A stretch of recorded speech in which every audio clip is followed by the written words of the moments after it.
جیسا مولانا نے کہا کہ پانی میں بھی مچھلیاں عالم دین اور علم دین حاصل کرنے والوں کے لیے دعائیں کرتی ہیں. شاعر کہتا ہے مچھلیاں پانی میں ہے برگ و شجر، مچھلیاں پانی میں ہے برگ و شجر، نیک عالم کو دیتی ہے دعا شام و سحر.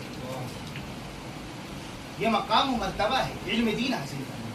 جب آپ گھر سے نکلتے ہیں تو آپ کو لگتا ہوگا کہ ہم جا رہے ہیں، کیا ہے اس کا کیا حاصل کیا ہے.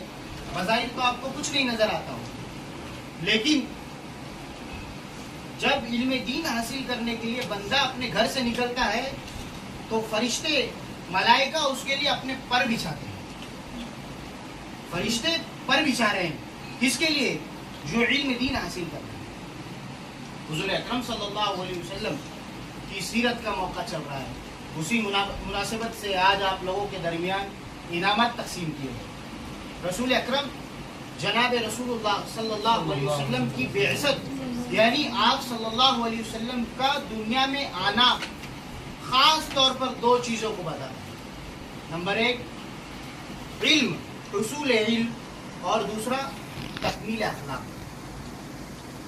حضور اکرم صلی اللہ علیہ وسلم کو اللہ تعالیٰ نے ارشاد فرمایا اقرأ بسم ربک الذی خلق. اے نبی کہہ دیجئے کہ علم حاصل کرو، پڑھو. کیا پڑھو؟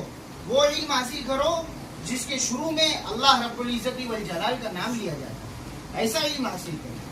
اللہ کے نبی صلی اللہ علیہ وسلم کی تعلیمات کو ہم پڑھیں گے تو ہمیں یہ پتہ چلے گا کہ حضور اکرم صلی اللہ علیہ وسلم کے دنیا میں مبعوث ہونے سے پہلے اس دنیا کے اندر ہر طرف تاریکی ہی تاریکی تھی، ظلمت ہی ظلمت تھی، ہر طرف اندھیرا ہی اندھیرا تھا. لڑکیوں اور پیدا ہونے والی بچیوں کو زندہ درگور کر دیا جاتا تھا، زندہ جلا دیا جاتا تھا. عورتوں کا سماج کے اندر کوئی مقام اور کوئی حیثیت نہیں تھی. جہالت عام تھی. سود خوری، زناکاری، شراب نوشی، ڈاکہ زنی، ایسا زمانہ تھا جہالت کا کہ اس زمانے کے اندر یہ تمام چیزیں عام تھیں. لیکن اس زمانے کو ڈاکہ زنی کا زمانہ نہیں کہا گیا، اس زمانے کو سود خوری کا زمانہ نہیں کہا گیا، اس زمانے کو عورتوں پر ظلم کرنے والا زمانہ نہیں کہا گیا، بلکہ اس زمانے کو زمانہ جاہلیت سے تشبیہ کیا گیا.